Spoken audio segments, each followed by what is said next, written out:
Bilang chairperson po ng Senate Committee on Banks, Financial Institutions and Currencies, nagsumite na po tayo ng panukalang batas na layuning amyendahan at palakasin pa ang Republic Act No. 9160 o ang Anti-Money Laundering Act.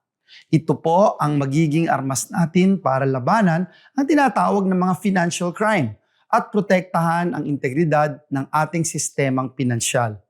Bibigyan ngipin po nito through the Senate Bill No. 1983, ang ating Anti-Money Laundering Council. Palalawakin po yung mga sakop ng mga individual at i-update ang mga predicate offense para po sa money laundering. Tulad po ng palagi nating sinasabi, money talks but dirty money whispers, usually through complicit entities.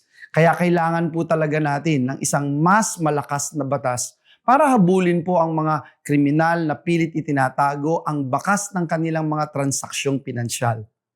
Panahon na po para makatugon ang ating kasalukuyang batas sa mabilis na pagbabago sa ating financial landscape na pinagugulong ngayon ng mga digital financial service, virtual asset, complex corporate setup, at yung tinatawag po ng mga cross-border financial transaction na lalong nagbibigay ng oportunidad para po sa money laundering.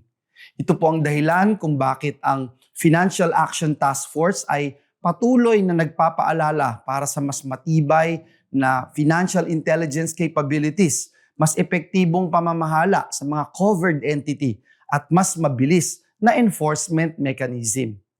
Nais po nating bigyang diin na ang mga reformang ito ay sadyang kailangan ngayon upang makatalima po tayo sa mga international standard at kung mabantayan po ang kredibilidad ng ating buong financial system ng bansa.